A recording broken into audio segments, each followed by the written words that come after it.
again with another video. Today I'm doing a video that's a little bit overdue, and that's a haul type video. I ended up picking up a lot of stuff in October, November, and what has been so far of December.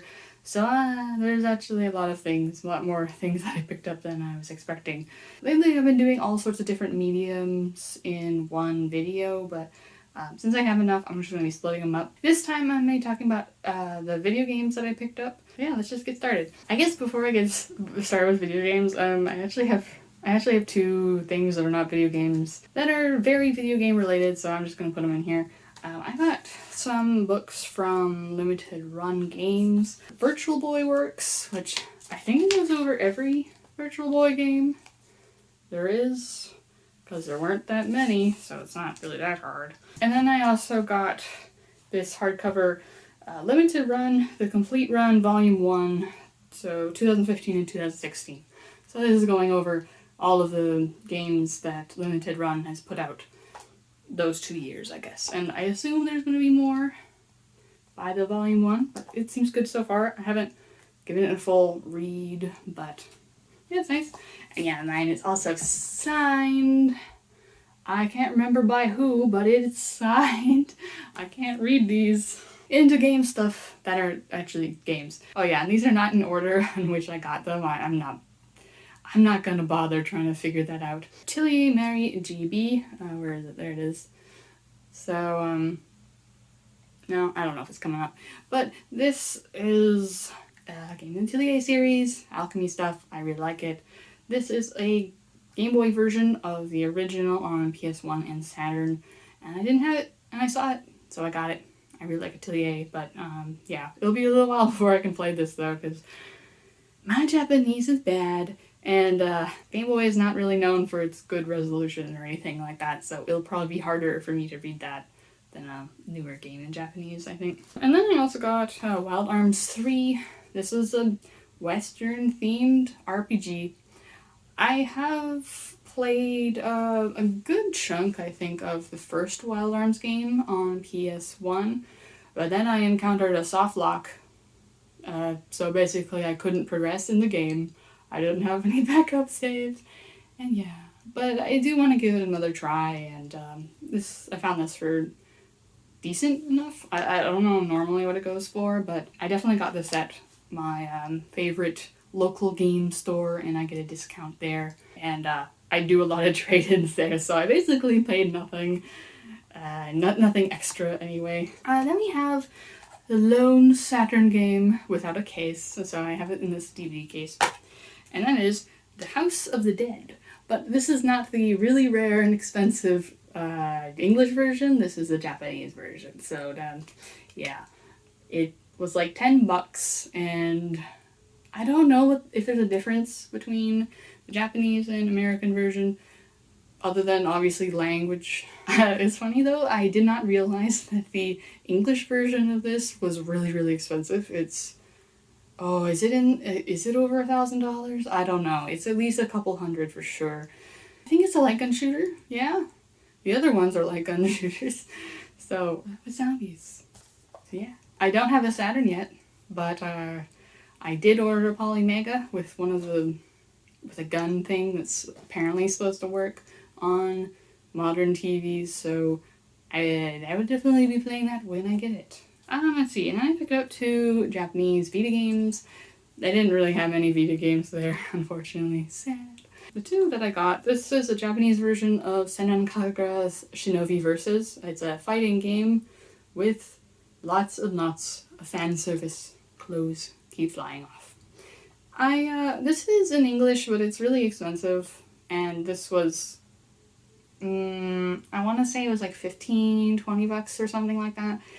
And I don't tend to want to pick up things in Japanese that are available in English, but I mean, $20 versus I think it's at least $100 or something in English. I thought I might as well just pick it up just in case I don't get a chance to, I guess, pick up the English one. And then the other game is Japanese exclusive, and I know that for sure, and that is Uta no Prince Sama Music 3. I'm not sure specifically with this one, but this is in the series. If you short down the title, Utapri, and it's kind of a otome game, that's what it is.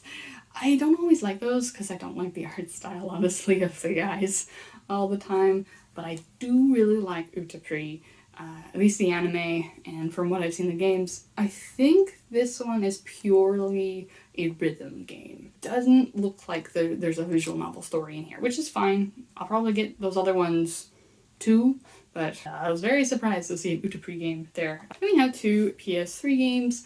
I'm trying to fill out my PS3 collection while I still can for somewhat not hyper expensive kind of thing. But I say that, but I'm like, I also want to do this, and I also want this, and I also want this. I can't focus on one thing, and that's really annoying.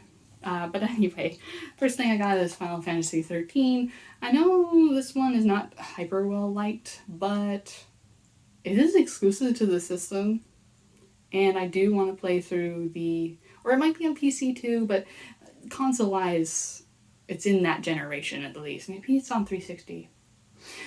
In any case, you can't, it's not on modern systems, other than maybe PC, I don't remember. And so pick it up. It's not that expensive, and I do want to play through the Final Fantasy games at some point, hopefully. I want to try. And then this is a random pickup, Sid Meier's Civilizations Revolution.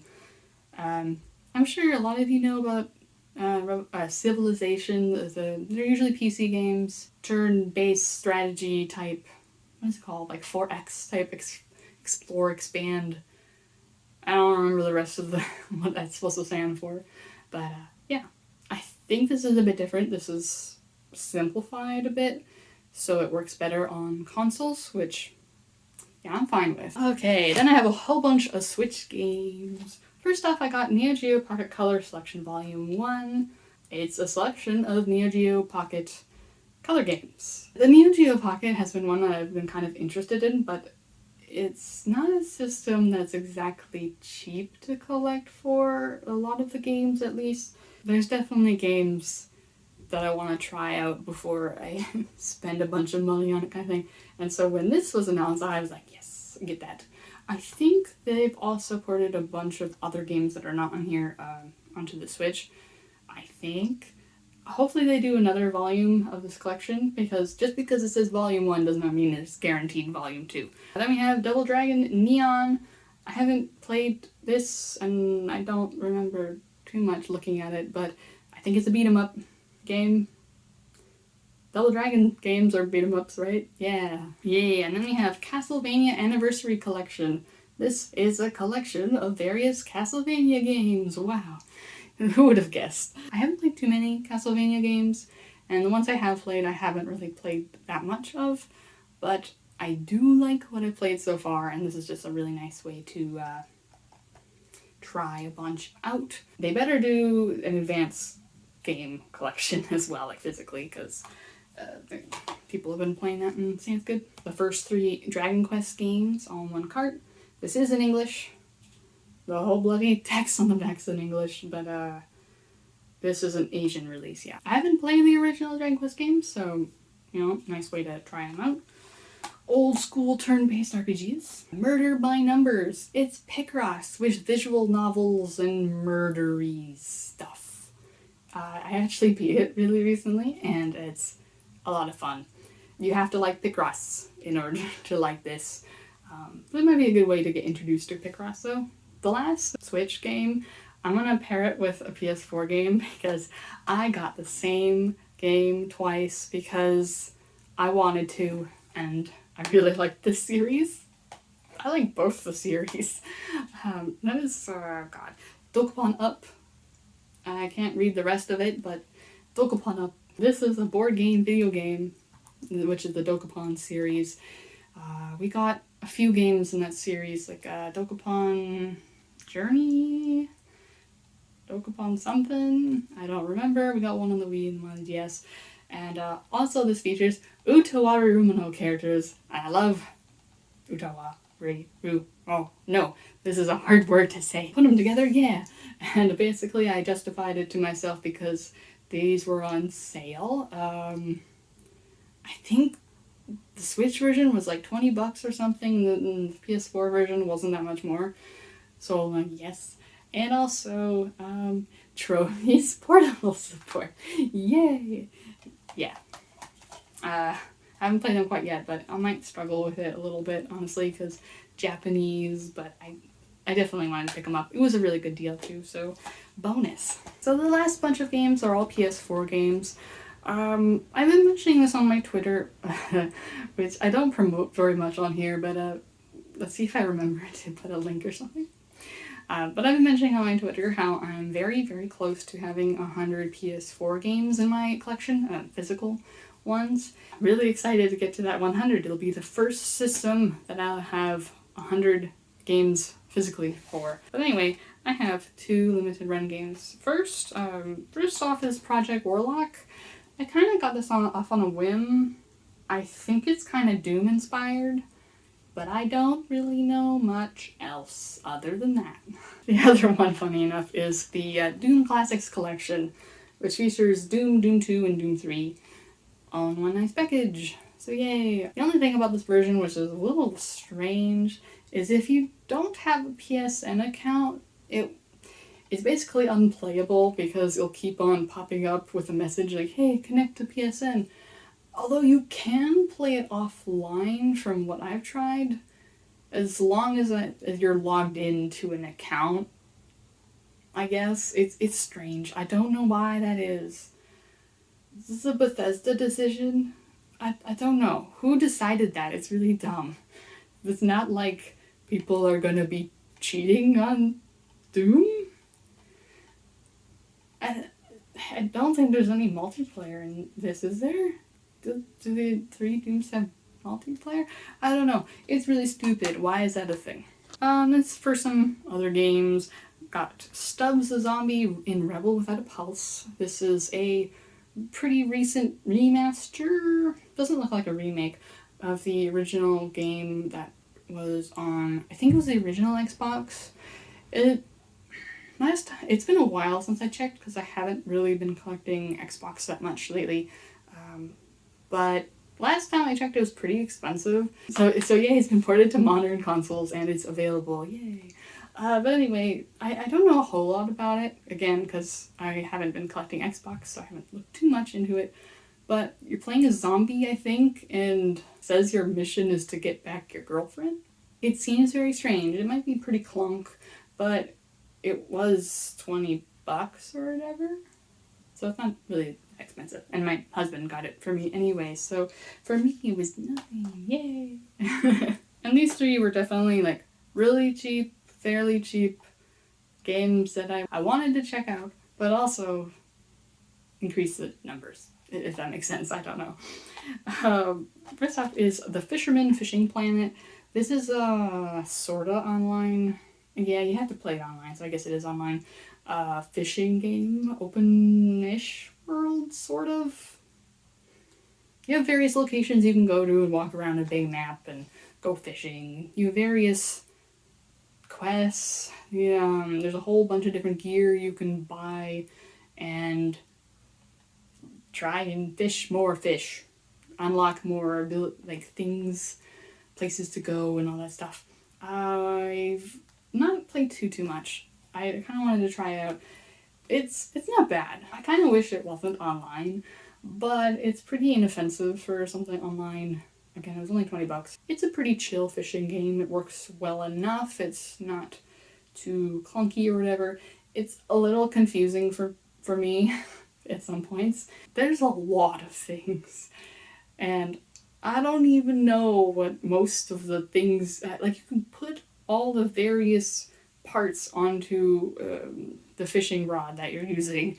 And I'm like, what are all these things? And there's line width and like weight limits and yeah, and I don't know any of that thing. I like fishing games.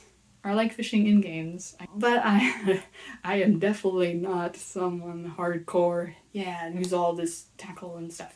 But it is pretty fun for what it is. It does have microtransactions though in this, which is a little bit weird, annoying, I don't know. Apparently it's better than the digital version of this, which is a bit different. It's free to play, but it really, apparently is really restrictive on your progress. Like, it's a lot of free-to-play games are. So I'm glad I picked this up instead of trying the digital version, I think. Then I got PacMan Champion Edition 2, which also comes with Galaga, PacMan, and Dig Dug. I played the first Championship Edition PacMan game. Pretty fun, arcadey, very colorful, fast-paced. So I assume the second one will be similar. Plus it has a few other little arcade games. So it's nice to have a few quick pick-up-and-play type games, but I don't have too many of those, so yay. Then I have played this one, but only on Steam. Now I have a physical PS4 version and a Ziggurat. How do I explain this? It's kind of a roguelikey Doom thing with magic and, or I guess first-person shooter. I don't know. How do I explain this game? I don't know. It's a lot of fun. From what I've played, it can be kind of challenging, but it's one of those roguelites type things, I think, where you carry over something to help you progress when you die. I don't remember. It's been a long time since I played it, but I did really enjoy it, so definitely picked up the physical version. It's a PAL version for some reason. Whatever, I don't really care too much. It was a bit cheaper. Then we have some Asian releases. First thing, I got Celeste. I missed out on the limited run version of this, and I'm like, it's pretty expensive. This one is less expensive, and apparently it has English in it. I think a lot of you know about Celeste, platformer-y stuff, I guess. I haven't played it myself, but it's definitely one that I've been wanting to play. I like my physical version, but wasn't really sure about ponying up for the limited run one. So, yay, apparently in English. Another one that's apparently in English, that's what the listing said anyway, but I haven't gotten around to it, is Blaster Master Zero Trilogy. I think that's what it is, because I can't read Japanese very well. Also, this font's just hard to read in general. But it has 3 Blaster Master Zero games, and they're shoot type games, I think. I haven't played them, but again, I didn't get the limited run versions, and this ended up being cheaper than buying them anyway, because limited run did 3 games separately, which I like, but this was a bit cheaper just to get it in one bundle anyway, so yeah. I've heard good things about this, so I do want to try it soonish, but I say that with everything, so yeah. And then the last game that I got, this is the newest game that I got, and I wanted to save it for last because it is also my 99th PS4 game, and I'm like, whoa. So I just need one more game after this, which I'll be waiting until Christmas to see what that will be, because I've been given some major hints that I'll be getting at least one game that might count for that, and even if I don't, I can wait till my birthday in January. But anyway, the 99th PS4 physical game that I have is Fatal Frame, Maiden of Blackwater. This is an Asian release, yes? Yes. This is an Asian release, or Taiwan release. I don't know, but we finally have this game available physically in English. So, Fatal Frame is a series of games, spooky horror type thing, go through a haunted house area type thing, and a bunch of ghosts try to get you, and your main weapon is the camera obscura, which is a camera, and it's a special camera the ghosts don't like, I guess. Played a bunch of the first one, and then I just got too freaked out and I got rid of it, and I kind of regret that because it's kind of an interesting series. But anyway, this one is the latest entry in the series, I'm pretty sure, unless they're hiding something on mobile, I guess. But originally came out on Wii U.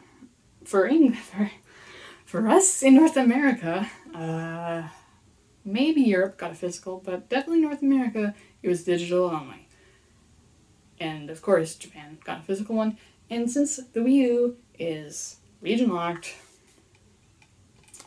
you would have to boot it. You would have to like jailbreak it or whatever to play a physical version, and also trying to read Japanese. So yeah, that kind of sucked. Especially since the Wii U didn't really have a whole lot of space, and this is not a very small game. Fast forward to more recent. This is a very recent release, I'm pretty sure. Hey, PS4 and Switch. We still technically don't have a North American physical English release, because why would we care about physical releases? Apparently, I don't. Who's the publisher? Koei Tecmo. Can you not do that? But the difference here is that both the PS4 and the Switch are region free. And so these so there's some Asian releases with English in them. Yes. Will I get very spooked? Maybe. I might be better at it now. I don't know. I'm like both very intrigued and want to play it, and also scary. I don't know if I want to play it. It's dumb. I'm kind of dumb that way. The only sad thing I'm sad about is I won't be able to redeem, I think I won't be able to redeem this Atelier Ryza costume. I'm not showing the code just in case I can use it. But, because I think it has to be a Taiwan, type store, but I don't know if we have that costume in English or if it's just a pre-order type bonus. I really like the Atelier games, so it would be nice to have that costume. Anyway, this is PS4 game number 99, and I can't wait. And I can't wait to see either what I get for Christmas / my birthday, or try and figure out what the 100th one should be. Those are all the games that I've gotten recently. There'll probably be there'll probably be more for Christmas and birthday, so yeah, soonish. Yeah, let me know if you played any of these, your thoughts, or like anything that you've picked up recently. Let me know in the comments. Anyway, thank you so much for watching, and I hope to see you again in another video. Bye.